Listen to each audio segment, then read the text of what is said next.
Good morning, all of you. In today's part, we will discuss about those reactions of amino acid which involves both NH2 and the COOH group. हमारे जो previous lecture थे तब भी कुछ reaction हमारी involve हो चुकी हैं जिसमें NH2 और CH ग्रुप दोनों ही इन्वॉल्व हुए थे, लेकिन अब हम मेनली वही रिएक्शन देखेंगे जिसमें NH2 और CH ग्रुप दोनों इन्वॉल्व होते हों। लेकिन साथ के साथ ना चाहते हुए भी कई बार ऐसी रिएक्शन अपने आप आ जाती है क्योंकि वो टॉपिक ऐसा होता है कि जिसके अंदर सिंगल ग्रुप की इन्वॉल्वमेंट भी हमें शो हो जाए। तो ऐसा ही आज के टॉपिक में भी होगा।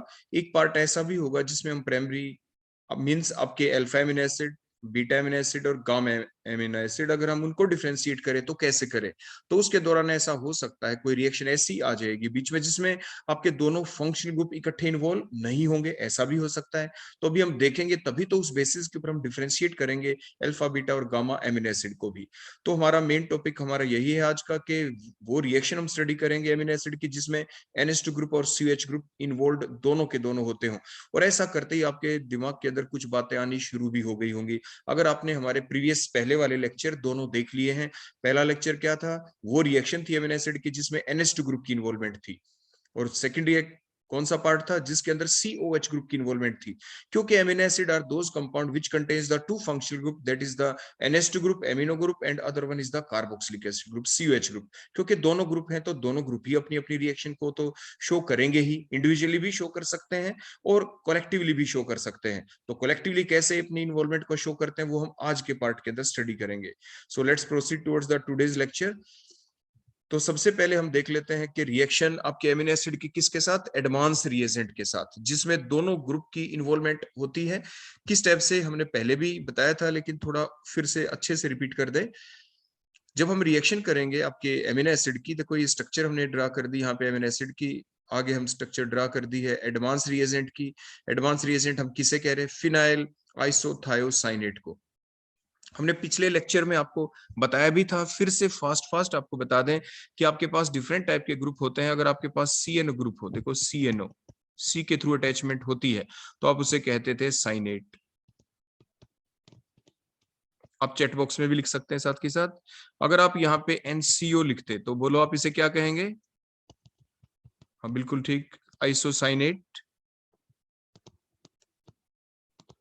सिमिलरली अगर हम जो पहले वाला ग्रुप है CNO, अगर हम वहां पे S लगा दें, देखो इस टाइप से CNS हो जाए, तो बोलो अब क्या कहेंगे? थायो आ गया यहाँ पे, तो आप लिख देंगे इसे थायोसाइनेट। सिमिलरली जो NCO को आइसोसाइनेट कहते हैं, अगर आप यहाँ पे NCS लगा दे तो क्या कहेंगे? आप इसे कहेंगे आइसो थायोसाइनेट। तो आप इसे आइसोथायोसाइनेट कह देंगे। तो ये आपके एम्बिडेंट लिगेंड्स होते हैं। So these are the ambident ligands which have the two attacking site. जैसे ये cyanate, isocyanate, they are the ambident ligands.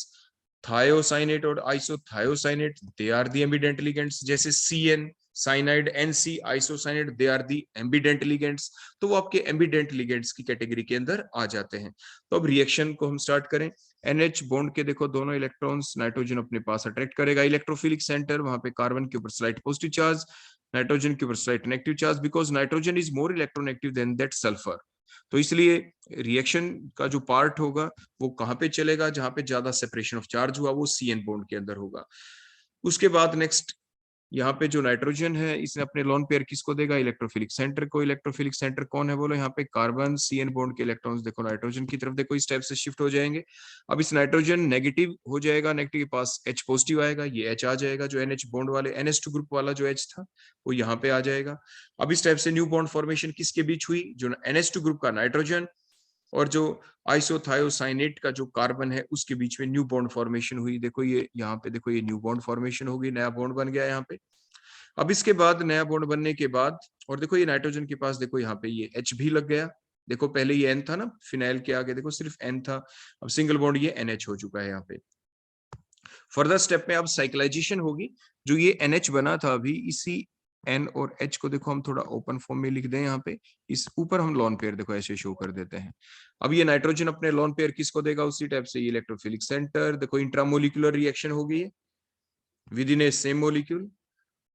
तो नाइट्रोजन अपने NH बॉन्ड के इलेक्ट्रॉन्स अपने पास लेके, ताकि नाइट्रोजन पे कोई पॉजिटिव चार्ज ना आए, नाइट्रोजन अपने लोन पेयर उस इलेक्ट्रोफिलिक सेंटर को देखो देगा यहाँ पे, और कार्बन ऑक्सीजन के बीच, ऑक्सीजन के ऊपर स्लाइट नेगेटिव चार्ज, ऑक्सीजन दोनों इलेक्ट्रॉन लेके देखो इस टाइप से चला जाएगा, और हम शो कुछ ऐसे कर देते हैं, ऑक्सीजन ने इलेक्ट्रॉन लिए, मींस OH नेगेटिव यहाँ से, और यहाँ से बोलो क्या, H मींस वाटर लॉस हुआ, क्या हुआ है बोलो, वाटर लॉस, मींस दो ग्रुप आपस में कंडेंस हुए हैं, यहाँ पे ध्यान दें, जब रिएक्शन चलती है दो पार्ट आपस में कंबाइन करते हैं, चाहे वो टू डिफरेंट मॉलिक्यूल हो तब उनके पार्ट कंबाइन करें, या with in the same molecule हो तो आप इसे कंडेंसेशन रिएक्शन कहते हैं। तो कंडेंसेशन हुई, वाटर लॉस हुआ, साइड प्रोडक्ट निकला है, और उसके बाद जो न्यू प्रोडक्ट आपका बनेगा।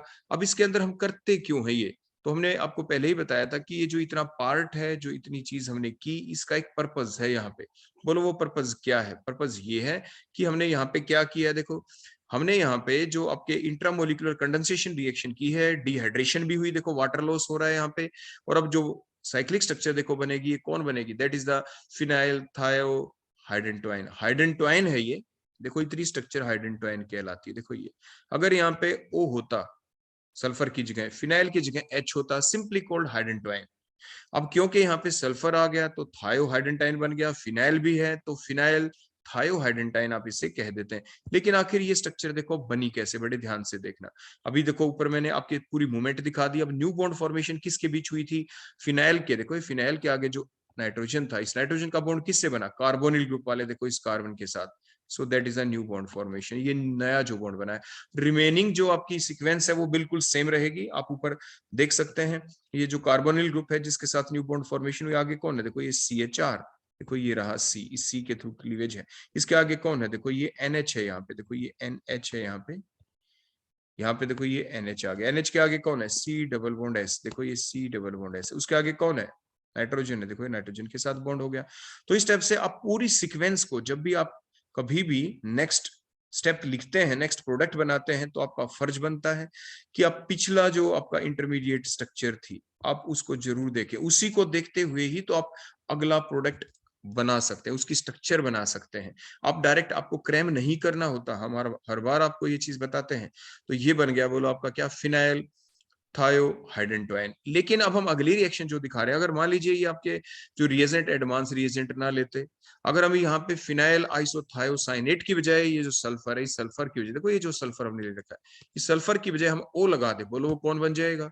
वो आपके बन जाएंगे कौन? दीज कॉल्ड एज द, आपके थायोवर्ड हटा दें बस, फिनाइल आइसोसाइनेट। अब वही रिएक्शन हम करने वाले हैं, सेम स्टेप होंगी बिल्कुल सारी। देखो जल्दी से देख लें, ये हमने रिएक्शन की, ये एमिनो एसिड, ये फिनाइल आइसोसाइनेट आ गए, क्योंकि एग्जाम में आ सकता है ना, what will happen when glycine valine react with the phenyl isocyanate या फिनाइल आइसोथायोसाइनेट, कोई भी नाम आ सकता है। तो आपको प्रॉपर वही स्ट्रक्चर बनानी होगी।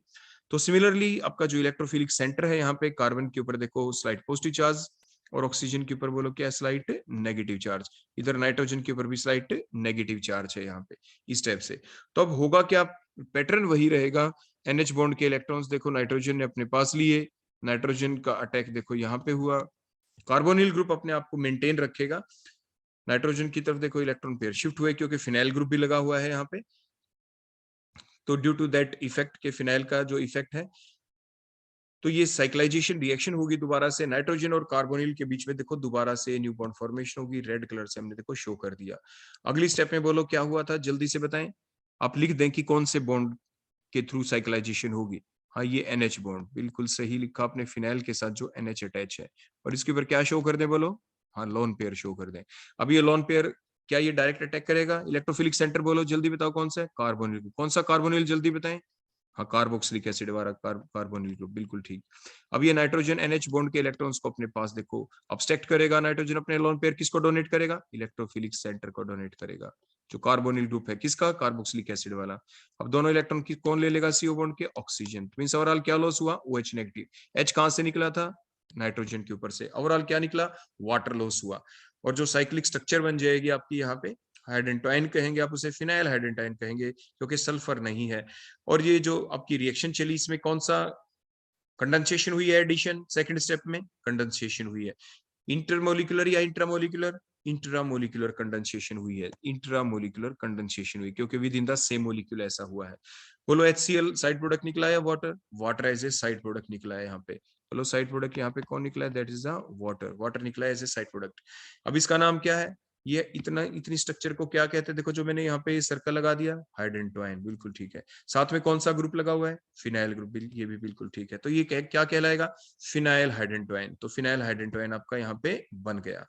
तो ये थी नेक्स्ट रिएक्शन आपके एमिनो एसिड की, जिसमें फर्स्ट स्टेप के अंदर NH2 ग्रुप की इन्वॉल्वमेंट हुई, सेकंड स्टेप के अंदर COOH ग्रुप की इन्वॉल्वमेंट हो गई, और इस टाइप से ये साइक्लिक स्ट्रक्चर आपकी बन गई, जिसे आप हाइड्रेंटोइन कह देते हैं।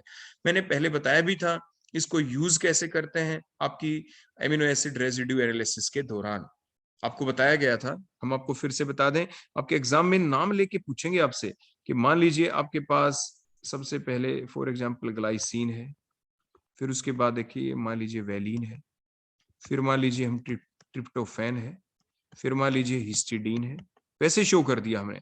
फिर मान लीजिए फिर से ग्लाइसिन है, और ग्लाइसिन का देखो हमने ये एक NH2 एंड यहाँ पे हमने दिखा दिया।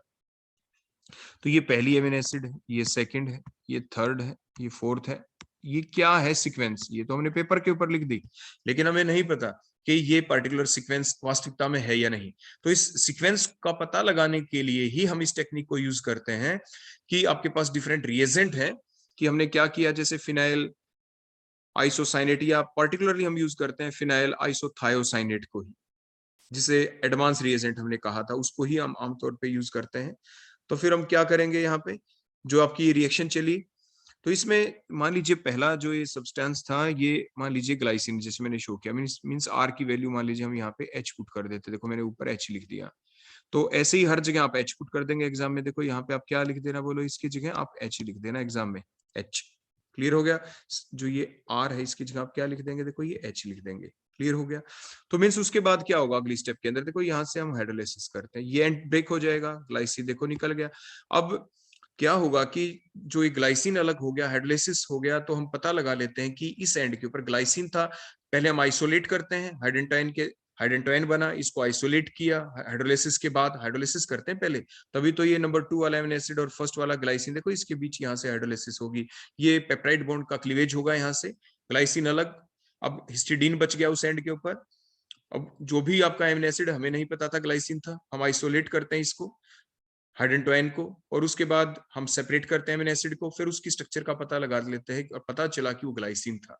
सिमिलरली नेक्स्ट स्टेप में दोबारा से हम ये डालते हैं फिनाइल आइसोसाइनेट या फिनाइल आइसोथायोसाइनेट, और नंबर 2 वाला जैसे हिस्टिडीन, उसके साथ अब रिएक्शन होगी आपके फिनाइल आइसोसाइनेट की, एंड सो ऑन। और इस स्टेप से हम स्टेप बाय स्टेप एक एक एमिनो एसिड को क्लीव करते चले जाएंगे, फिर 2 और 3 के बीच क्लीवेज होगा, फिर 3 और 4 के बीच क्लीवेज होगा, फिर 4 और 5 के बीच क्लीवेज होगा, and so on step by step. तो इसी को कहते हैं एमिनो एसिड रेजिड्यू एनालिसिस, कि हम स्टेप बाय स्टेप जो आपकी पेप्टाइड चेन है उसके अंदर एमिनो एसिडों की सीक्वेंस क्या है उसका हम पार्टिकुलरली पता लगा लेते हैं, और उसको कहते हैं एमिनो एसिड रेजिड्यू एनालिसिस। देखो ये चीज मैं बार बार इसलिए रिपीट कर रहा हूँ कि पहली बार जब सुनते हैं तो वो चीज हो सकता है आपको उतनी ज्यादा याद ना हो, आपको भी रिपीट करना पड़ता है, तो इसलिए हम ही रिपीट कर रहे हैं आपके लिए, ताकि हमारा जब वो मेन टॉपिक आए एमिनो एसिड रेजिड्यू एनालिसिस, तो उस वक्त तक आप इस चीज को कई बार सुन चुके हो, और जब हम उसको इन डिटेल आपको बताएं तो आपके लिए वो टॉपिक बहुत ही इजी हो जाएगा। नेक्स्ट हम चलते हैं अगली रिएक्शन, जिसमें NH2 और CH ग्रुप दोनों की इन्वॉल्वमेंट होगी। मींस रिएक्शन कर दें अगर हम हैवी मेटल्स के साथ, जैसे हमने यहाँ पे कौन ले लिया, CuO। CuO को क्या कहेंगे, क्यूप्रिक या क्यूप्रस? ध्यान से बताएं, कॉपर कौन कौन सी ऑक्सीडेशन स्टेट दिखाता है? कॉपर शोज 2 ऑक्सीडेशन स्टेट, एक तो +1 और एक +2। हम आमतौर पे आपको क्या बताते हैं, लोअर ऑक्सीडेशन स्टेट के साथ आप क्या लगाते हैं, OUS अस क्यूप्रस, और हायर के साथ आप क्या लगाते हैं, इक क्यूप्रिक। जैसे आप आयरन में भी तो करते हैं ना, iron shows +2 oxidation state, iron shows +3 oxidation state. +2 के साथ आप क्या लगाते हैं, ये असफेरस, और यहाँ पे आप क्या लगाते हैं, एक फेरिक। ऐसे ही तो यहाँ पे आप ऑक्सीजन देखो, ये -2 चार्ज, ये कॉपर के ऊपर देखो +2, तो +2 स्टेट में है, तो बोलो कौन हुआ, एक मींस क्यूप्रिक ऑक्साइड है। देखो ये चीज इसलिए बताई, कई बार हम क्या कर देते हैं कि एग्जाम में जब आप लिखते हैं तो उसके दौरान आप CuO का जो नाम भी लिखने की कोशिश करते हैं, अच्छी बात है, आपको लिखना चाहिए, लेकिन आप वहां पे क्यूप्रस लिख देते हैं, तो ऐसी गलती कई बार हो जाती है। तो आपका जो बेसिक फैक्ट है जो आपको सिखाया जाता है आप उसको ना भूलें, इसका नाम है cupric oxide, Cu2O, that is the cupric oxide. अगर हम लिखते कुछ ऐसा कि Cu2O लिखते तो क्या होता, तो फिर यहाँ पे कॉपर के ऑक्सीजन पे क्या होता है -2, और यहाँ पे क्योंकि कंपाउंड ओवरऑल तो देखो न्यूट्रल होता है ना, कोई भी कंपाउंड ध्यान रखे हमेशा न्यूट्रल होता है, उसके ऊपर जितना पॉजिटिव चार्ज उतना नेगेटिव चार्ज। अब यहाँ पे -2 है इस नेगेटिव पार्ट के ऊपर, तो इधर पॉजिटिव पार्ट भी +2 होना चाहिए, लेकिन कॉपर 2 है तो इसके ऊपर चार्ज क्या लिखना पड़ेगा, देखो +1, तो +2 हो गया, तो मीन्स +2 पॉजिटिव +2 नेगेटिव, इस कॉपर के ऊपर +1 चार्ज है, मीन्स ये क्यूप्रस ऑक्साइड है यहाँ पे। या दूसरे शब्दों में आप इसके ऑक्सीडेशन स्टेट x मान के भी निकाल सकते हैं, कॉपर को x मान ले तो 2x क्योंकि 2 है, ऑक्सीजन का -2 चार्ज, ओवरऑल न्यूट्रल है तो इज इक्वल टू 0, तो 2x इज इक्वल टू बोलो क्या होता है आपका +2, तो x इज इक्वल टू बोलो क्या आ जाता है आपका +1, तो आगे ना +1 स्टेट। मीन्स ये एक प्रॉपर वे होता है निकालने का, जो ऑक्सीडेशन जो स्टेट हम कैसे डिटरमाइन करते हैं x मान के, जो आपकी प्रैक्टिस कराई जाती है आपकी लोअर क्लासेस के अंदर। तो आपने देख लिया ओवरऑल के CuO को क्या कहते हैं, इसको आप कहते हैं क्यूप्रिक ऑक्साइड। देखो ये इसलिए बताया गया क्योंकि ये जो एरर होती है जब आपके एग्जाम लिए जाएं, टेस्ट लिए जाएं, तो उसके दौरान ये गलतियां हमें मिलती हैं।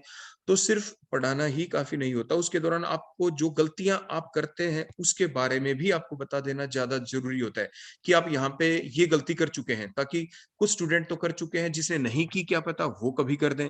तो जब हम आपको ये बता देंगे कि ये गलती आप यहाँ पे कर सकते हैं, तो उस चीज को आप थोड़ा ध्यान रखेंगे कि हाँ ये गलती हो सकती है, आप लिखते हुए ध्यान रखेंगे कि हाँ ऐसा बताया गया था कि ये इसका प्रॉपर नाम क्या है, तो ये था क्यूप्रिक ऑक्साइड। तो अब हम रिएक्शन देखते हैं, हमने पर्टिकुलर एमिनो एसिड भी ले लिया, इसमें हमने आर की वैल्यू देखो एच पुट कर दी है यहाँ पे, सो दैट इज द ग्लाइसिन। आपके कार्बोक्सिलिक एसिड के रिस्पेक्ट में देखो यहाँ पे अल्फा पोजीशन के ऊपर NH2 है, so called as the alpha amino acid. Alpha amino acid है आपका ग्लाइसिन, आर की वैल्यू एच पुट कर दी, तो इसलिए ग्लाइसिन ही बन गया। अब इसकी रिएक्शन हम करेंगे CuO के साथ, 2 मोल इसके देखो हम कैसे यूज करते हैं, बड़े ध्यान से देखना। ये CuO लिया, ये सेकेंड मोल भी हमने ले लिया, बोलो किस चीज का, ग्लाइसिन का, ग्लाइसिन का सेकेंड मोल हमने लिया। अब होगा क्या, अब आपकी रिएक्शन चली, देखो कैसे चली रिएक्शन, ध्यान से देखना। ये कार्बोक्सिलिक एसिड का ये H, इसका देखो ऑक्सीजन, ये कार्बोक्सिलिक एसिड का H, बोलो क्या लॉस हुआ, वाटर लॉस हो गया यहाँ से। तो मीन्स लिंकेज किसके बीच हुई, ऑक्सीजन के एक बॉन्ड की देखो कमी हो गई यहाँ से, क्योंकि एक बॉन्ड ब्रेकेज हुआ, OH बॉन्ड का क्लीवेज हुआ। ऑक्सीजन अपनी वैलेंसी किसके साथ पूरी करे, कॉपर के साथ, तो दोनों ऑक्सीजन कॉपर के साथ न्यू बॉन्ड फॉर्मेशन देखो कर लेंगे। देखो ये न्यू बॉन्ड फॉर्मेशन हो गई, यहाँ से ऑक्सीजन कॉपर बॉन्ड और ये ऑक्सीजन कॉपर बॉन्ड आपका बन गया। अब उसके बाद क्या करें, आप जानते हैं जो कॉपर है it is A D block element, इसके पास वैकेंट डी ऑर्बिटल होते ही है। तो जो नाइट्रोजन है इसके पास देखो लोन पेयर एक है, तो नाइट्रोजन क्या करेगा, देखो ये अपने यहाँ पे डोनेट करेगा, देखो इस स्टेप से डोनेट करेगा, देखो इस स्टेप से अपने लोन पेयर को। तो ये नेक्स्ट स्टेप होगी, डोनेट करने के बाद ये हमारे पास कॉम्प्लेक्स बन गया, देखो नेक्स्ट स्ट्रक्चर इसने डोनेट किया और ये फाइनल स्ट्रक्चर हमारे पास, और ये ब्लू कलर का एक कॉम्प्लेक्स बन जाता है। तो ये थी हमारी नेक्स्ट रिएक्शन, जिसमें हमने देखा दोनों ग्रुप की ही इन्वॉल्वमेंट हो गई। पहली स्टेप के अंदर आपके कार्बोक्सिलिक एसिड वाले ग्रुप की इन्वॉल्वमेंट हुई CuO के साथ। सेकंड स्टेप के अंदर आपके NH2 ग्रुप की इन्वॉल्वमेंट हुई, जिसमें NH2 ग्रुप ने अपने लोन पेयर के थ्रू कोऑर्डिनेट बॉन्ड बनाया, अपने लोन पेयर डोनेट किए। NH2 ग्रुप यहाँ पे उसने लिगेंड का काम किया। लिगेंड आर दो स्पीसीज कौन, which have high electron density, जिसके पास इलेक्ट्रॉन डेंसिटी ज्यादा होती है। तो मींस लिगेंड कौन होते हैं, the species which have very high electron density which donate their electron pair to the vacant orbital of the metal atom. Metal atom कौन है, यहाँ पे कॉपर है, कॉपर के वैकेंट ऑर्बिटल के अंदर कोऑर्डिनेट बॉन्ड बनाया, तो कोऑर्डिनेट बॉन्ड बनाया, बड़ी स्ट्रक्चर बन गई। सिंपल स्ट्रक्चर नहीं है ये, तो इसको आप क्या कहेंगे, ये जो स्ट्रक्चर बनी, क्योंकि बड़ी स्ट्रक्चर है, सिंपल चीज तो सिंपल होती है, बड़ी चीज कॉम्प्लेक्स होती है, तो इसे आप कॉम्प्लेक्सेस कह देते हैं। दैट्स द व्हाई हम इनको कॉम्प्लेक्सेस कहते हैं। प्लस क्योंकि यहाँ पे जब ये कॉम्प्लेक्स बना उसके दौरान देखो ये रिंग स्ट्रक्चर बन गई, देखो बन गई ना रिंग स्ट्रक्चर, ये रिंग स्ट्रक्चर बन चुकी है, दो दो रिंग बन गए। और जो साइक्लिक स्ट्रक्चर बनती है, जो लिगेंड जब कोऑर्डिनेट बॉन्ड बनाते हैं और कोऑर्डिनेट बॉन्ड फॉर्मेशन के दौरान अगर साइक्लिक स्ट्रक्चर बन पाए तो आप उन्हें चीलेटिंग लिगेंड्स कह देते हैं, और जो कॉम्प्लेक्स बनते हैं आप उन्हें चीलेटिंग कॉम्प्लेक्स कह देते हैं। तो ये जो कॉम्प्लेक्स है they are the chelate complexes, so that the word here chelates. Chelate कौन होते हैं, जिसके पास दो दो अटैकिंग साइट हो। आपने देखा जो आपके ग्लाइसिन था, जो अमीनो एसिड दिया, इसके अंदर आपके जो अटैकिंग साइट थी, दो दो अटैकिंग साइट थी। एक रिएक्शन तो कार्बोक्सिलिक एसिड वाले एंड के थ्रू हुई, और दूसरी रिएक्शन हुई बोलो किसके थ्रू, आपके एमिनो ग्रुप के थ्रू। एमिनो ग्रुप के थ्रू कोऑर्डिनेट बॉन्ड बन गया। पहली रिएक्शन किसके थ्रू चली थी, आपके कार्बोक्सिलिक एसिड वाले एंड के through. Means they have the two attacking site, जिसके पास दो दो अटैकिंग साइट हो, वो आपके कैसे होते हैं, वो आपके एमिडेंट लिगेंड भी कहलाते हैं। दो दो अटैकिंग साइट है। तो दो दो अटैकिंग साइट थी, आपके कार्बोक्सिलिक एसिड के थ्रू अटैक हुआ, फिर बाद में NH2 ग्रुप के थ्रू अटैक हुआ, और अटैक हुआ with the same metal atom के साथ, सेम मेटल एटम के साथ। इसलिए साइक्लिक स्ट्रक्चर बन गई, रिंग स्ट्रक्चर बन गई, और ऐसी स्ट्रक्चर बनी हुई को क्या कहते हैं, चिलेट्स। और ऐसे लिगेंड को क्या कहते हैं, यहाँ पे glycine, glycine in itself acting as a ligand. जो ग्लाइसिन है यहाँ पे खुद एक लिगेंड का काम कर रहा है, क्योंकि ये अपनी इलेक्ट्रॉन पेयर डेंसिटी को डोनेट कर रहा है, और जिसके थ्रू ये अपने इसने बॉन्ड बनाया आपके सेंट्रल मेटल एटम के साथ। सो सेंट्रल मेटल एटम जिसे हम बोल रहे हैं वो कौन है, यहाँ पे कॉपर है। तो एक साइक्लिक स्ट्रक्चर बन गई, चीलेट्स बन गए। चीलेट्स आर मोर, आपकी कैसी स्पीसी होती हैं, दे आर मोर स्टेबल स्पीसी। देखो ऐसा क्यों कहा जाता है कि ये रिएक्शन क्यों फेवरेबल है, क्यों स्पॉन्टेनियस है, थर्मोडायनेमिक्स के अनुसार। थर्मोडायनेमिक्स के अनुसार ये रिएक्शन इसलिए स्पॉन्टेनियस है, बड़े ध्यान से देखें और आप हमें बताएं। देखो दोबारा से मैं आपको बता दूं शुरू में, अब ये बताएं टोटल रिएक्टेंट हैं कितने हमारे पास। The total reactants are 3 number. देखो 1 glycine, second glycine and the CuO, we have 3 reactant. उसके बाद रिएक्शन चली, फाइनल प्रोडक्ट बन गया। देखो ये साइक्लिक स्ट्रक्चर बन गई, लास्ट में चिलेट्स बन गए। अब ये जो चिलेट्स बन गए, फाइनल स्ट्रक्चर बन गई। अब इसके अंदर टोटल कितने मोल है, ये तो 1 ही मोल है। मींस पहले थे 3 मोल्स, अब है 1 मोल। पहले कितने मोल्स थे, 3, अब है 1। थर्मोडायनेमिक्स के अनुसार कोई भी प्रोसेस स्पॉन्टेनियस कब होती है, उसकी स्पॉन्टेनिटी को हम कैसे करते थे एक्सप्लेन, उसकी स्पॉन्टेनिटी को हम एक्सप्लेन करते थे on the base of the 2 factor. 2 factor कौन से थे, 1 इज द एंट्रोपी फैक्टर। देखो एक तो था आपका एंट्रोपी फैक्टर, और दूसरा फैक्टर बोलो आपका कौन सा था, the second factor is the energy factor. Second one is the energy factor. तो यहाँ पे आप देखें ये प्रोसेस आपकी स्पॉन्टेनियस क्यों हुई। देखो आपने पढ़ा था ना कि कोई भी प्रोसेस तभी होगी स्पॉन्टेनियस अगर रैंडमनेस बढ़ जाए, मींस एंट्रोपी बढ़ जाए। एंट्रोपी क्या होती है, विच measures the degree of randomness. Randomness कितनी है, रैंडमनेस बढ़ गई। जैसे आप ग्राउंड में चले गए, वहां आपने देखा सभी प्लेयर्स आराम से खड़े हैं, मींस नथिंग अकर, कुछ नहीं हुआ। लेकिन फिर उन्होंने खेलना शुरू कर दिया, मींस प्रोसेस अकर, प्रोसेस चल रही है, भागते हुए आपको दिख रहे हैं। सिमिलरली यहाँ पे हमें ये देखना है कि रैंडमनेस बढ़ गई या घट गई। तो मीन्स आपको ये देखना है कि अगर रैंडमनेस बढ़ जाए, रैंडमनेस क्या हो जाए बोलो, बढ़ जाती है, तो हम कहते हैं कि प्रोसेस क्या है, स्पॉन्टेनियस है। तो मीन सिमिलरली हम यहाँ पे क्या बताएंगे कि हमारे पास हमें ये प्रूव करना आ जाता है कई बार थर्मोडायनेमिक्स के अंदर, कि हमें ये बताना है कि आप हमें ये बताएं कि रैंडमनेस बढ़ गई या घट गई। तो मीन्स रैंडमनेस बढ़ जाए तो प्रोसेस स्पॉन्टेनियस, एनर्जी घट जाए, एनर्जी अगर घट जाए, एनर्जी डिक्रीज हो जाए तो process spontaneous. So there are the 2 factor जिसके द्वारा हम ये एक्सप्लेन करते हैं कि हमारी प्रोसेस स्पॉन्टेनियस भी होगी या नहीं होगी।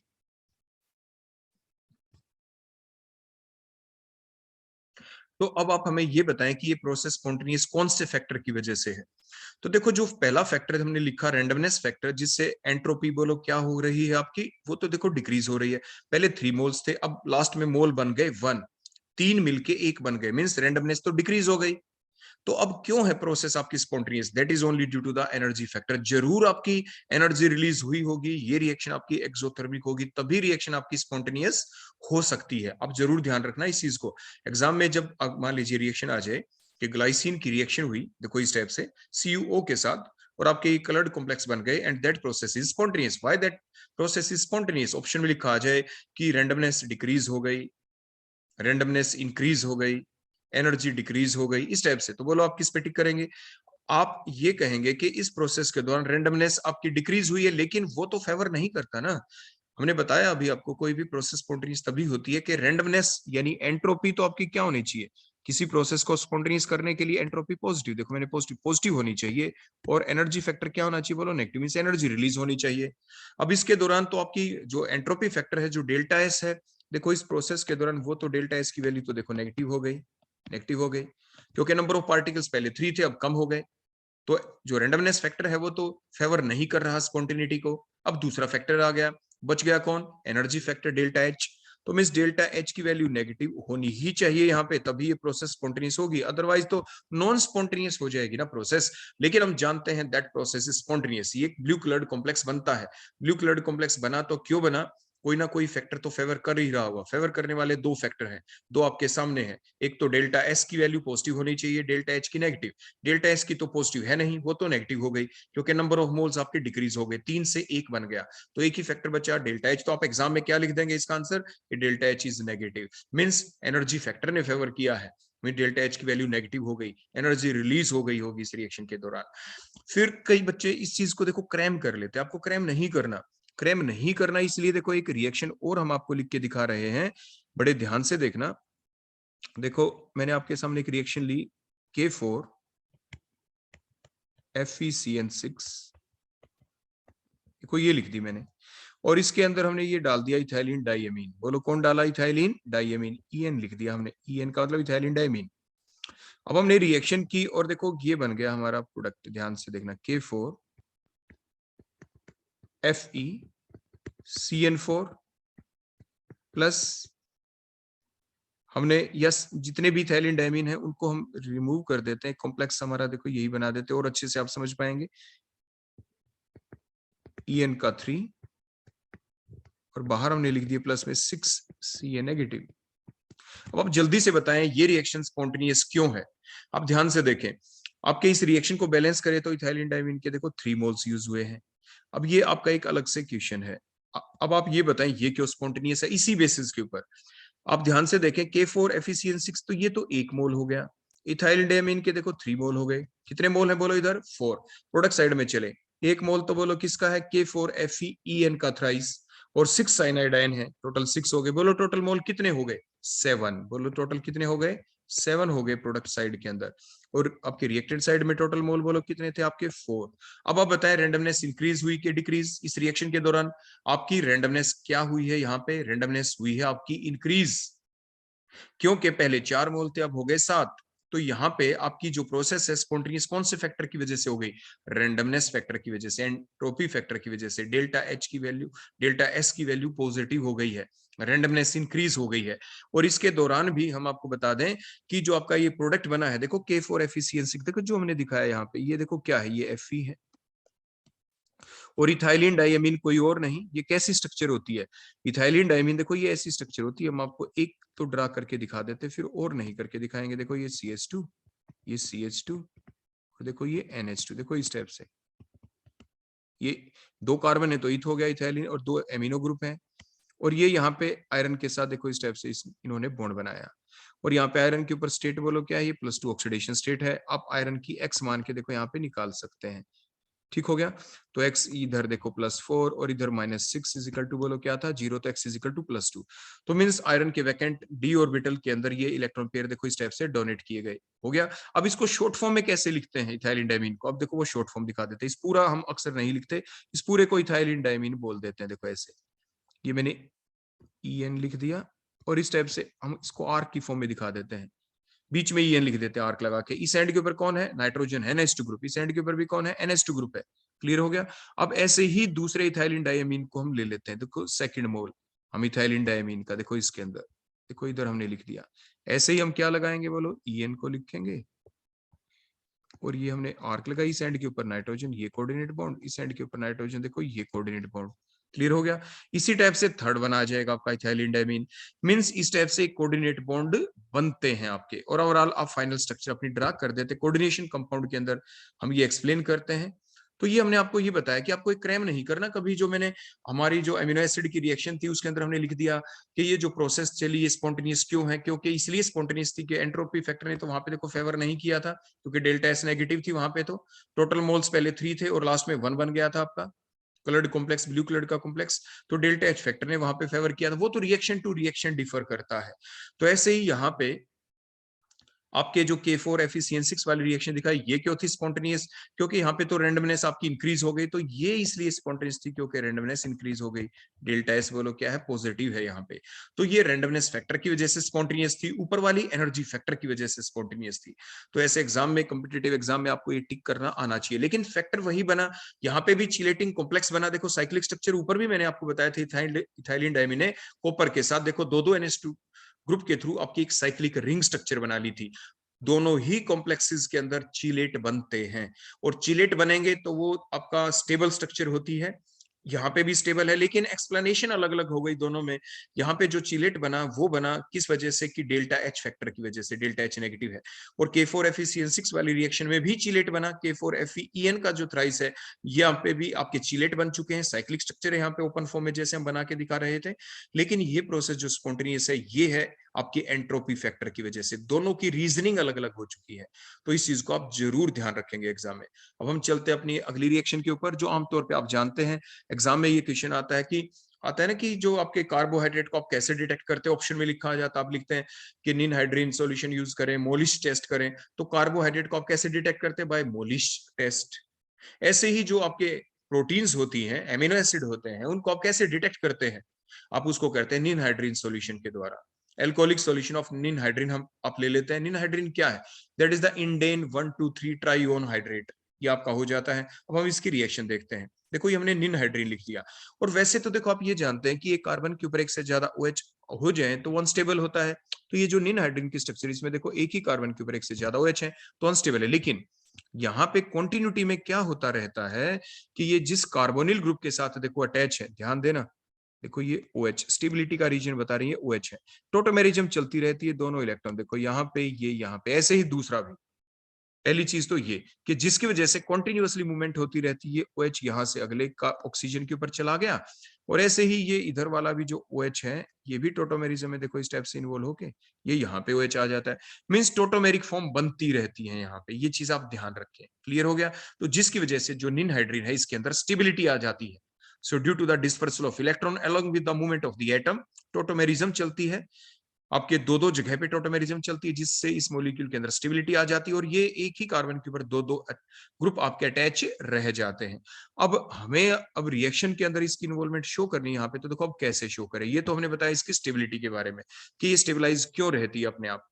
दूसरा फैक्टर स्टेबिलिटी का, देखो आप ये कह सकते हैं, देखो इसके अंदर ये हाइड्रोजन बॉन्डिंग बन गई, और यहाँ पे भी बोलो क्या बन गया आपकी हाइड्रोजन बॉन्डिंग। हाइड्रोजन बॉन्डिंग भी बनती रहती है, टोटोमेरिज्म भी चलती रहती है। ये एक्स्ट्रा स्टेबिलिटी प्रोवाइड करते हैं इस मॉलिक्यूल के अंदर, और जिसकी वजह से एक कार्बन के ऊपर एक से ज्यादा OH ग्रुप को हम ऐसे शो कर देते हैं। अब एक से ज्यादा OH हो तो हम ये भी प्रूव किया कि मान लीजिए किसी रिएक्शन के अंदर हमने इन्वॉल्व किया, उस रिएक्शन को देखो सिर्फ प्रूव करने के लिए, देखो हमने हीट किया, वाटर मॉलिक्यूल लॉस हुआ, देखो यहाँ से ये वाटर मॉलिक्यूल लॉस हुआ, ये कार्बोनिल ग्रुप एक और आ गया। हमने रिएक्शन की हमारे किसके साथ? अमीनो एसिड के साथ, मान लीजिए ग्लाइसिन हमने ले लिया। अब हो गया, होगा क्या? देखो सिंपल सी बात है, यहाँ पे कार्बोनिल ग्रुप, और यहाँ से बोलो क्या निकल जाएगा? Water loss. मींस कार्बन और नाइट्रोजन के बीच देखो ये न्यू बॉन्ड फॉर्मेशन हो गई, देखो ये नया बॉन्ड बन गया, देखो डबल बॉन्ड, क्योंकि नाइट्रोजन के ऊपर से 2 H हट गए, कार्बन के ऊपर से ये O हट गया था। So that is the new bond formation takes place. और इस टाइप से आपका ये कॉम्प्लेक्स अभी बनने वाला है, रिएक्शन अभी कंप्लीट हुई नहीं है, that is the first step. अभी ये फर्स्ट स्टेप ही थी। इसके बाद फर्दर अब देखो आगे क्या हुआ। फर्दर आगे क्या होगा? अब निकलेगी यहाँ से CO2 गैस। देखो कैसे निकलेगी। ये जो कार्बोक्सिलिक एसिड जो ग्रुप है, देखो ये OH लगा हुआ था, ये OH बॉन्ड इलेक्ट्रॉन यहाँ पे शिफ्ट, कार्बोनिल ग्रुप, और ये इलेक्ट्रॉन देखो यहाँ पे शिफ्ट आपके हो गए। कार्बन नेगेटिव के पास ये H अपने आप पहुंच जाएगा, डीकार्बोक्सिलेशन हो गई यहाँ पे, और ये CH3 ग्रुप बन गया। देखो लग गया ना यहाँ पे H, देखो ये आपका H यहाँ पे लग चुका है, डीकार्बोक्सिलेशन हमने कर दी। उसके बाद अब नेक्स्ट स्टेप, नेक्स्ट स्टेप पे अब क्या होगा? देखो फर्दर रिएक्शन चली यहाँ पे, देखो ये क्या हुआ है, बड़े ध्यान से देखें। देखो ये बड़ी एक सिंपल सी रिएक्शन, अगर आप देख पाएंगे तो यहाँ पे बोलो कौन सा काम हुआ, किस तरह से चली ये रिएक्शन, कौन से ग्रुप की यहाँ पे इन्वॉल्वमेंट हमने शो की है, किस तरह से ये रिएक्शन चली है। आप बड़े ध्यान से सोचें और जल्दी से बताएं, फिर हम देखो इलेक्ट्रॉन्स की मूवमेंट बताएं जल्दी से। हाँ देखो यहाँ पे जो कोई भी एक CH बॉन्ड को आप ले लें, देखो CH बॉन्ड के देखो ये इलेक्ट्रॉन्स, ये CH बॉन्ड के इलेक्ट्रॉन ये शिफ्ट हुए इधर नाइट्रोजन की तरफ, ये दोनों इलेक्ट्रॉन देखो इस कार्बन के पास। तो कार्बन नाइट्रोजन के बीच देखो ये डबल बॉन्ड बन गया यहाँ पे, और आगे सिंगल बॉन्ड, जो नेगेटिव चार्ज उस नेगेटिव के पास देखो ये H जाके लग जाएगा, देखो ये H यहाँ पे इस टाइप से अटैच हो गया है। इसके बाद नेक्स्ट अब हम करेंगे हाइड्रोलाइसिस। हाइड्रोलाइसिस आप जानते हैं कार्बन नाइट्रोजन के जो बॉन्ड होते हैं they are very highly sensitive toward the, देखो ऐसे हाइड्रोलाइसिस। नाइट्रोजन के ऊपर क्या होगा बोलो, यहाँ पे स्लाइट नेगेटिव चार्ज, और कार्बन के ऊपर क्या होगा? Slight positive charge. कार्बन की तरफ क्या आएगा बताओ? कार्बन के पास आएगा यहाँ पे बोलो कौन? OH नेगेटिव इस टाइप से। नाइट्रोजन के पास बोलो कौन? H positive. ऐसे ही यहाँ पे सेकंड बॉन्ड भी क्लीवेज होगा तो OH नेगेटिव, और इधर बोलो कौन होगा? आपके H पॉजिटिव। तो इस टाइप से हाइड्रोलाइसिस हो जाएगी। आपके नाइट्रोजन के ऊपर 2 H लगे, मींस NH2 ग्रुप आ गया आपके पास, बोलो कौन आ गया यहाँ पे आपके पास? NH2 group. अब NH2 ग्रुप आ गया आपके पास यहाँ पे, और लॉस कौन हुआ? देखो ये H2CO3, लेकिन एक कार्बन के ऊपर एक से ज्यादा OH, देखो उसी टाइप से बोलो क्या लॉस हुआ यहाँ से? वाटर। तो वाटर लॉस होगा प्लस में, देखो ये, तो क्या बच गया बोलो यहाँ पे? H2CO3 नहीं है, सॉरी, यहाँ पे ये देखो C, देखो ये C है, और ये देखो H है, एक H नीचे है। अब क्या बच गया? देखो ये एक O बच गया, देखो ये O बच गया। HCHO will be the side product, और प्लस में बोलो क्या लॉस हुआ है यहाँ पे, वाटर भी देखो लॉस हो गया। तो दो चीजें एज ए साइड प्रोडक्ट निकली, one is the water, other one is the methanol formaldehyde as a side product आपका रिलीज हुआ। और आपका NH2 ग्रुप बन गया यहाँ पे देखो, नाइट्रोजन के ऊपर देखो ये हमने इस साइड में शो कर दिया, अदर स्ट्रक्चर रिमेन सेम। अब हम दूसरा मोल लेंगे, यहाँ पे ध्यान देना, अब हम सेकंड मोल यूज करेंगे, बोलो किस चीज का, निन हाइड्रिन का। देखो ये सेकंड मोल हमने लिया उसी तरीके से जो हमने पहले शो किया था। अब इसके बीच क्या होगी, देखो उसी टाइप से ये हो गया, देखो वाटर लॉस, देखो ये वाटर लॉस, और ये हमारा फाइनल प्रोडक्ट बन गया देखो वाटर लॉस होने के बाद। और ये जो बॉन्ड बना देखो ये है डबल बॉन्ड, देखो अब जो फाइनली बन गया यहाँ पे नाइट्रोजन और कार्बन के बीच। और ये जो स्ट्रक्चर अब बनी इसने दिया कैसा कलर, डीप ब्लू और द वायलेट कॉम्प्लेक्स अक्सर यहाँ पे बनते हैं। तो whenever the amino acid react with the alcoholic solution of the ninhydrin to form the deep blue और the violet complexes, deep blue और द वायलेट कॉम्प्लेक्सेस यहाँ पे बन जाते हैं। लेकिन ये भी पाया गया कि आपके जो प्रोलीन है, हाइड्रोक्सी प्रोलीन है, they give the yellow colour, देखो ये येलो कलर कलर्ड कॉम्प्लेक्सेस दे देते हैं यहाँ पे। तो ये थी हमारी नेक्स्ट रिएक्शन, ये डिटेक्शन के बारे में थी कि हाउ कैन वी डिटेक्ट किसके बारे में, एमिनो एसिड के बारे में, प्रोटीन्स के बारे में। हमने कोई कंपाउंड आपको दे दिया, आपको क्या पता वो प्रोटीन है या नहीं, आपको क्या पता वो एमिनो एसिड है या नहीं, उसकी डिटेक्शन के लिए हम निनहाइड्रिन सॉल्यूशन को यूज करते हैं। और मैकेनिज्म क्या है, किस टाइप से कॉम्प्लेक्स बनता है, किस टाइप से डीप ब्लू कलर कॉम्प्लेक्स बनता है, वो ये था इसका मैकेनिज्म। तो एग्जाम में आपसे ये मैकेनिज्म पूछा जा सकता है। तो ये थी नेक्स्ट रिएक्शन जिसमें आपने देखा आपके NH2 ग्रुप की भी इन्वॉल्वमेंट हुई और आपके कार्बोक्सिलिक एसिड ग्रुप की भी इन्वॉल्वमेंट हुई है, दोनों ग्रुप की ही इन्वॉल्वमेंट हुई है। इसके बाद हम नेक्स्ट रिएक्शन देखते हैं जिसमें हम प्रूव करेंगे, देखो बिल्कुल इंट्रोडक्टरी पार्ट में हमने पढ़ा था कि जो हमारे बेसिक अमीनो एसिड है, जो नेचुरली अकरिंग अमीनो एसिड है, वो तो होते हैं अल्फा अमीनो एसिड। लेकिन अमीनो एसिड तो आपके अल्फा भी हो सकते हैं, बीटा भी, गामा, डेल्टा भी हो सकते हैं। हमको डिफ्रेंशिएट कैसे करें, तो अब हम देखते हैं यहाँ पे ये हमने लिया अल्फा अमीनो एसिड। अल्फा क्यों, क्योंकि ये जो कार्बोक्सिलिक एसिड ग्रुप है इसके रिस्पेक्ट में जो अगला कार्बन उसके ऊपर देखो ये NH2 ग्रुप लगा हुआ है, सो that is alpha amino acid. तो ये आपका अल्फा अमीनो एसिड हमने ले लिया। तो अल्फा आपके पास 3 टेस्ट ट्यूब है, एक टेस्ट ट्यूब में अल्फा अमीनो एसिड है, सेकंड के अंदर बीटा अमीनो एसिड है, थर्ड में आपके पास गामा अमीनो एसिड है या डेल्टा अमीनो एसिड है। अल्फा, बीटा, गामा, डेल्टा जो भी हो। तो अगर हम ले लें, बोलो कौन, अल्फा अमीनो एसिड, तो इसके 2 मोल्स हमने लिए, देखो 2 मोल्स लिए। और उसके बाद जैसे हम इसको हीट करते हैं तो क्या होगा, डिहाइड्रेशन रिएक्शन होगी। डिहाइड्रेशन रिएक्शन कैसे होगी, 2 मोल के बीच, देखो 2 मोल के बीच जो रिएक्शन चली वो किस टाइप से यहाँ पे चली है, देखो उसी टाइप से। देखो ये जो नाइट्रोजन है, नाइट्रोजन NH बॉन्ड के देखो दोनों इलेक्ट्रॉन्स, देखो नाइट्रोजन ने लिया अपने पास, नाइट्रोजन अपने लोन पेयर, देखो ऊपर इलेक्ट्रोफिलिक सेंटर है, देखो ये कार्बन के ऊपर साइड पॉजिटिव चार्ज, ऑक्सीजन के ऊपर देखो साइड नेगेटिव चार्ज, ये डोनेट किए, ऑक्सीजन दोनों इलेक्ट्रॉन ले लिए, ओवरऑल वाटर लॉस हुआ, नाइट्रोजन कार्बन के बीच नया बॉन्ड बन गया। ऐसे ही दूसरे मोल के अंदर नाइट्रोजन और NH बॉन्ड के दोनों इलेक्ट्रॉन देखो नाइट्रोजन ने लिए और अपने लोन पेयर अब डोनेट कर दिए गए इस इलेक्ट्रोफिलिक सेंटर के ऊपर, कार्बोनिल ग्रुप के ऊपर साइड पॉजिटिव चार्ज, ऑक्सीजन के ऊपर side negative charge, OH bond के दोनों इलेक्ट्रॉन ऑक्सीजन अपने पास ले गया, उस टाइप से फिर से वाटर लॉस हो गया। तो मींस 2 मोल के बीच इस टाइप से आपकी कंडेंसेशन रिएक्शन हुई और देखो वाटर मॉलिक्यूल लॉस हुए, 2 वाटर मॉलिक्यूल देखो लॉस हुए, और आपके क्या होगा, यहाँ पे आपके न्यू बॉन्ड फॉर्मेशन आपकी हो जाती है। जो जो न्यू बॉन्ड फॉर्मेशन हुई वो किस टाइप से आपकी हुई, कैसे आपकी रिएक्शन हुई है, कैसे आपके प्रोडक्ट बने हैं। अब ध्यान से देखें, इस प्रोडक्ट के अंदर हमने थोड़ी सी एरर दिखा रखी है या चीज बिल्कुल ठीक है, आप जल्दी से सोचें और हमें बताएं चैट बॉक्स के अंदर। अब आपने सोच लिया होगा कि ये रिएक्शन कैसे चली।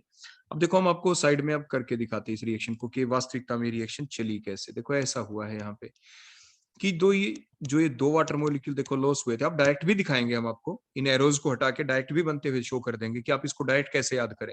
लेकिन देखो 2 वाटर मॉलिक्यूल लॉस हुए और उसके बाद हम क्या शो करेंगे, देखो यहाँ पे आप ध्यान से देखना, ये आपका ये एंड हो गया जिसके ऊपर देखो N है, N के ऊपर हमने क्या लगाया, बोलो ये आपका H है, क्लियर हो गया। और ये आगे हमने ये शो कर दिया, ये C के ऊपर देखो R के साथ देखो H। अब देखते चले जाना, अब ड्रा कैसे करते हैं। और ये आपका carbonyl group C double bond O, हमने इस पार्ट को शो कर दिया। अब नीचे वाले पार्ट को देखें, ये C के ऊपर ये देखो ये डबल बॉन्ड O, और यहाँ पे बोलो कौन है, ये C के ऊपर बोलो कौन था, ये R के नीचे बोलो कौन है, ये आपका H। ठीक हो गया।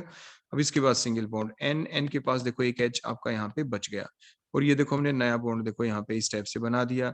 ऐसे ही ये जो कार्बोनिल ग्रुप है दूसरे वाला, देखो इसको हम नीचे की डायरेक्शन में शो कर देते हैं। यहाँ पे देखो इस कार्बोनिल को हमने नीचे की तरफ देखो ऐसे शो कर दिया, ये भी देखो नया बॉन्ड यहाँ पे बन गया। क्लियर हो गया इतना। अब इसके बाद आगे क्या करें बताओ। अब इसके बाद नेक्स्ट हम ऐसा शो करेंगे कि देखो ये जो NH है, देखो NH बॉन्ड के इलेक्ट्रॉन्स, यहाँ पे कार्बोनिल ग्रुप है, नाइट्रोजन के पास लोन पेयर भी है। तो मींस ये नाइट्रोजन के लोन पेयर क्या कार्बोनिल वाले डबल बॉन्ड के साथ ऑल्टरनेटिवली प्रेजेंट है? बिल्कुल, दोनों साइड में आप देखें नाइट्रोजन के लोन पेयर कार्बोनिल वाले डबल बॉन्ड के साथ ऑल्टरनेटिवली प्रेजेंट है। तो ऑल्टरनेटिवली प्रेजेंट है तो अब क्या करें, ऑल्टरनेटिवली प्रेजेंट है तो देखो नाइट्रोजन NH बॉन्ड के इलेक्ट्रॉन्स देखो ये यहाँ पे ऐसे शिफ्ट, ऑटोमेरिज्म चलेगी, ये दोनों इलेक्ट्रॉन देखो यहाँ पे शिफ्ट, ऐसे ही इधर से नाइट्रोजन NH बॉन्ड के इलेक्ट्रॉन यहाँ पे शिफ्ट, और देखो ये यहाँ पे शिफ्ट। मींस कौन सी प्रोसेस चली बोलो अब आपकी? टोटोमेरिज्म, टोटोमेरिज्म चली आपकी। अब देखो क्या हमारी स्ट्रक्चर ये बन गई। अब आपको दिख रहा होगा देखो बिल्कुल साफ साफ कि देखो ये तो आपका देखो ये CHR वाला एंड, देखो ये रहा CHR वाला एंड, क्लियर हो गया, ये आपको दिख गया, बिल्कुल ठीक है। उसके बाद नेक्स्ट देखो C के ऊपर कौन सा ग्रुप आना चाहिए? OH, देखो ये C डबल बॉन्ड O जो हमने ये टोटोमेरिज्म दिखाई, अब बोलो क्या आ जाएगा यहाँ पे? C single bond OH। अब कार्बन नाइट्रोजन के बीच देखो यहाँ पे क्या दिखना चाहिए आपको? यहाँ पे दिखना चाहिए देखो डबल बॉन्ड। अब देखो टोटोमेरिज्म चली तो बोलो यहाँ पे कैसा बॉन्ड आ गया? यहाँ पे आ गया डबल बॉन्ड, क्लियर हो गया। ऐसे ही दूसरे एंड के ऊपर हम एक्सप्लेन कर सकते हैं। मींस हुआ क्या है, ये स्टेप बाय स्टेप आप अपनी कॉपी में नोट डाउन कर लेना अच्छे से, हमने डायरेक्ट लिखा था ये यहाँ पे, अब इसको अपनी कॉपी में आप नोट डाउन कर लेंगे, इस पूरे एरोज को आप उतार लें कि पहले 2 वाटर मॉलिक्यूल आपको लॉस होते हुए दिखाने हैं, उसके बाद फर्दर आप यहाँ पे क्या शो करेंगे कि कौन सी प्रोसेस चली, यहाँ पे चली हमारी टोटोमेरिज्म, और इस द्वारा हमारा ये फाइनल प्रोडक्ट बन गया। और आप इसको क्या कहेंगे जो फाइनल प्रोडक्ट हमारे बने? आप इसे कहते हैं डाइकीटो, डाइकीटो पिप्रेजिन। डाइकीटो पिप्रेजिन क्यों कहा? कीटो ग्रुप कौन सा? इसलिए हमने पहले 2 वाटर मॉलिक्यूल देखो लॉस करते हुए दिखाए थे कि उसके अंदर आपको 2-2 कीटो ग्रुप दिखाई दे। कीटो ग्रुप कौन से थे? देखो ये 1 कार्बोनिल ग्रुप, ये 2nd कार्बोनिल ग्रुप, हो गए ना 2-2 कीटो ग्रुप। ये 2-2 कीटो ग्रुप आपको यहाँ पे हमने दिखाए। उसके बाद टोटोमेरिज्म हुई और फिर हमारे पास एंड सो ऑन, देखो इंटरकन्वर्टिबल फॉर्म होती हैं 2। Tautomerism means one form can converted into the another one, आपस में इक्विलिब्रियम के अंदर रहती हैं दोनों फॉर्म। तो ये हमने बीच में दिखाया क्योंकि नाम हमें शो करना था डाइकीटोपिप्रेजिन बनते हुए, तो पहले हमने 2 वाटर मॉलिक्यूल लॉस किए, उसके बाद टोटोमेरिज्म, और ये फाइनल स्ट्रक्चर हमारे पास मिल गई और ये आपस में इक्विलिब्रियम में ही रहेंगी। तो अब हम देखो इनको क्लियर कर दें क्योंकि अब हम लिखने वाले हैं बीटा के बारे में, बीटा एमिनो एसिड के बारे में। तो ये आपने नोट डाउन कर लिया, अब हम इसको रब कर देते हैं यहाँ से। ये एरोज भी देखो हम हटा देते हैं जितने भी हमने लगाए थे। उसके बाद देखो अब डायरेक्ट दिखाते हैं, देखो नीचे वाला प्रोडक्ट अगर आपको डायरेक्ट बनाना हो तो कैसे, देखो आपको दिख रहा है यहाँ से, इसको डायरेक्ट दिखाना हो तो देखो ये ऑक्सीजन और ये H2, देखो आप ऐसे वाटर लॉस कर दें, ऐसे ही यहाँ से ये देखो ये H2 और ये आप वाटर लॉस कर दें, नाइट्रोजन कार्बन के बीच डबल बॉन्ड बना दो, देखो जैसे हमने ये डबल बॉन्ड यहाँ पे बनाया, डबल बॉन्ड यहाँ पे बनाया, अगर आपको डायरेक्ट बनाना हो।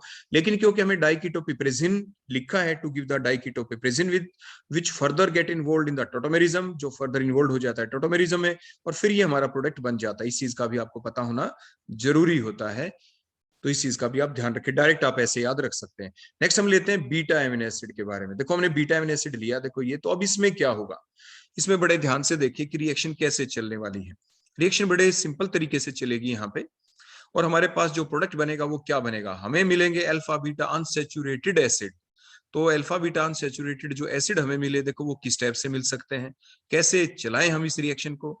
हमारे जो प्रोडक्ट है पहले देखो हम वो दिखा देते हैं, आप हमें सिर्फ ये बता देना कि एरो कहां से चलेंगे, किस टाइप से हम इनको लॉस कर सकते हैं। अब बड़े ध्यान से सोचें और फिर हमें जल्दी से बताएं।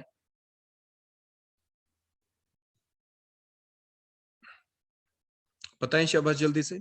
हाँ, तो ये आपने ये सोचा, बिल्कुल ठीक बताया कि सर आप यहाँ पे ये लिख दें अल्फा, तो देखो हमने लिख दिया ये अल्फा पोजीशन, देखो ये हमने लिख दी यहाँ पे अल्फा पोजीशन, बिल्कुल ठीक है। जो अल्फा पोजीशन के ऊपर जो एच होते हैं वो रिएक्टिव साइट होती है। आपने कैसे सोचा ये बताइए शाबाश जल्दी से।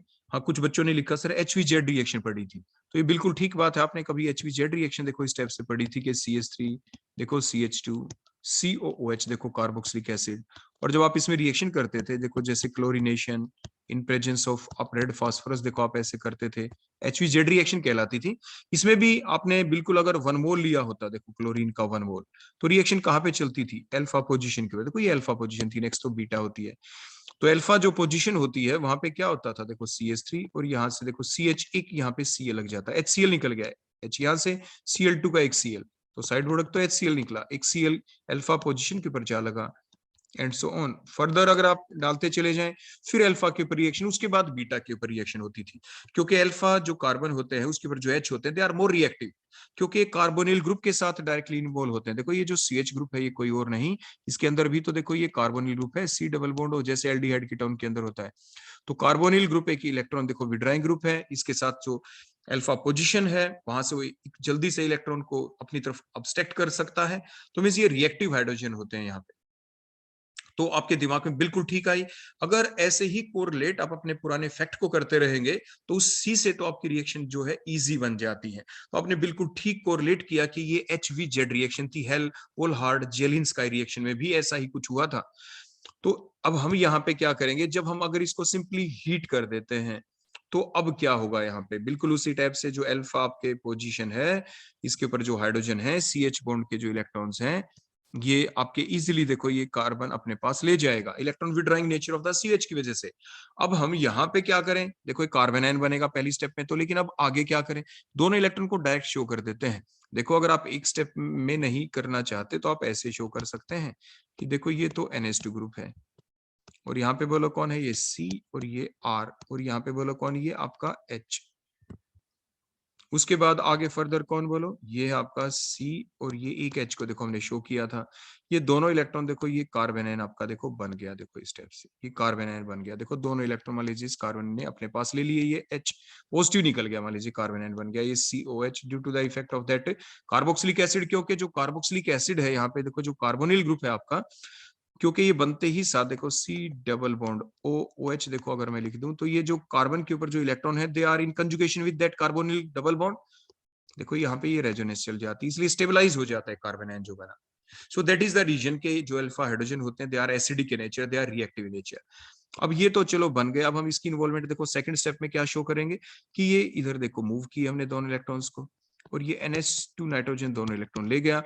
तो ओवरऑल क्या निकला, देखो इस अगली स्टेप के अंदर अगर हम देखें, यहां से निकल गया NH2 देखो नेगेटिव।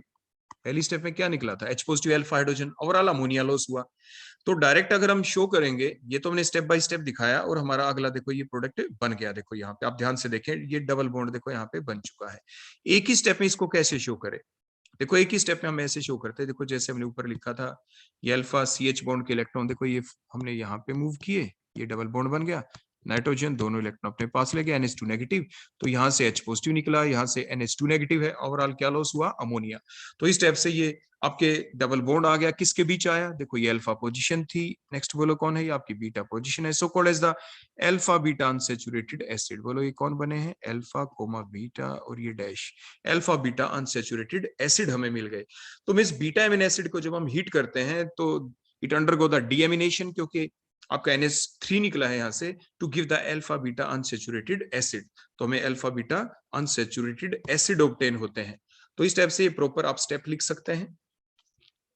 इसके बाद नेक्स्ट अब हम ले लेते हैं गामा को, तो गामा या डेल्टा को हम ले लेते हैं। तो नेक्स्ट हमने लिया गामा या डेल्टा, जो भी हम नेक्स्ट वन ले, तो गामा डेल्टा एंड फर्दर जो भी होंगे on heating undergo the intramolecular dehydration reaction to give the cyclic amide. देखो कैसे आपने लिया ये एमिनो एसिड, अगर हम इसकी नंबरिंग करें, देखो नंबरिंग करें तो 1 2 3 4 5 पोजीशन के ऊपर एमिनो, 5 एमिनो और 5 है तो पेंटेनोइक एसिड, या अगर अल्फा बीटा के बेसिस पे बताएं तो ये अल्फा, ये बीटा, ये गामा, और ये देखो डेल्टा। तो ये डेल्टा एमिनो एसिड है। बोलो कौन है आपके पास, डेल्टा एमिनो एसिड। ये हमने क्यों लिया, आपको एक चीज और याद दिलाने के लिए। आपको ध्यान है ये कौन, अगर मैं इसको इकट्ठा लिखूं तो देखो कैसे, ध्यान देखना आप, मैंने इस एंड के ऊपर लिख दिया देखो COH, थोड़ा याद दिला रहे हैं हम आपको सिर्फ, ये सिंगल बॉन्ड। अब ये बताएं जो अल्फा हो, बीटा हो, गामा हो, हर जगह पे ये इंटरसेक्शन पॉइंट पे कौन है, देखो इसको हटा के मैं शो करूं, यहाँ पे कोई और नहीं, ये कार्बन ही तो होता है। कार्बन कितने बॉन्ड बनाता है, 4, तो 2 बॉन्ड तो दिख गए, 2 कौन है, देखो ये H है, CH2 ग्रुप जिसे मिथाइलिन कहते हैं। देखो मैंने ये CH2 लिख दिया, ये भी ठीक है। अब अगले पे बताओ कौन है, ये कार्बन, यहाँ पे भी देखो CH2 है। उससे नेक्स्ट पे बताएं, ये भी देखो CH2 है। उससे नेक्स्ट पे बताएं, देखो ये भी CH2 है।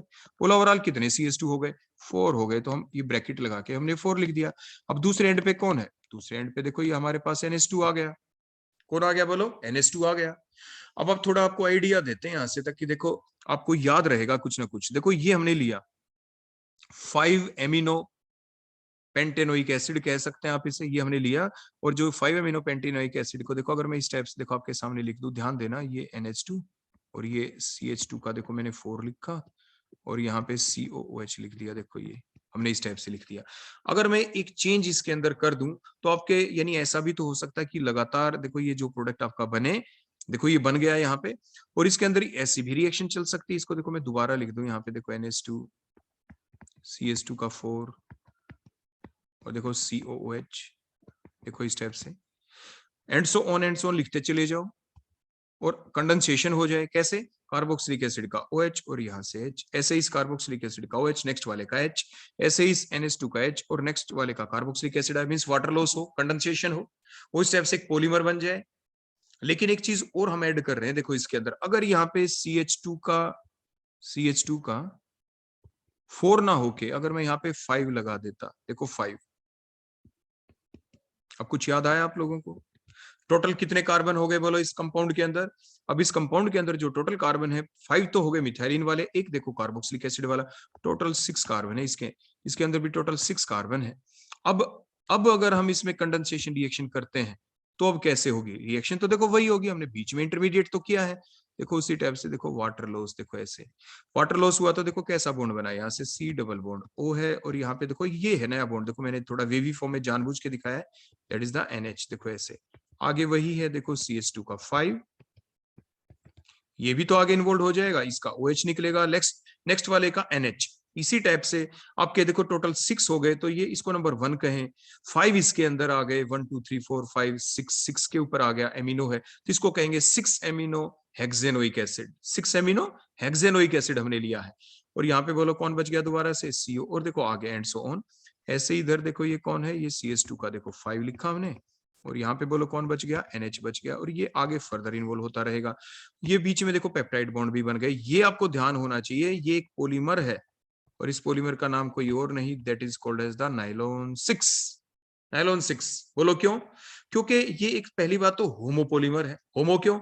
क्योंकि जो दोनों के दोनों कौन है, एक मोनोमर कौन, देखो ये 6 एमिनो हेक्सेनोइक एसिड, दूसरा भी कौन, 6 एमिनो हेक्सेनोइक एसिड, इनके बीच कंडेंसेशन रिएक्शन हुई और आगे जो प्रोडक्ट बना नाइलॉन 6 इसका नाम है। 6 क्यों? क्योंकि जो रिएक्टेंट था उसके अंदर कितने कार्बन थे, ये कार्बन एटम की काउंट को बताता है। तो ये 6 एमिनो हेक्सेनोइक एसिड के अंदर जो टोटल कार्बन थे वो आपके 6 थे, बोलो कितने थे? 6 थे।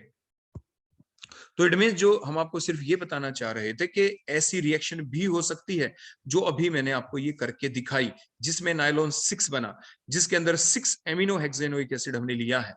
और क्योंकि दो एंड एक दूसरे से काफी दूर हो जाते हैं, इसलिए चांसेस हो जाते हैं कि जो अभी हम यहाँ पे शो करने वाले हैं, जो इंट्रामोलिकुलर डिहाइड्रेशन रिएक्शन हम शो करने वाले हैं, यहाँ पे तो हमने कौन लिया है?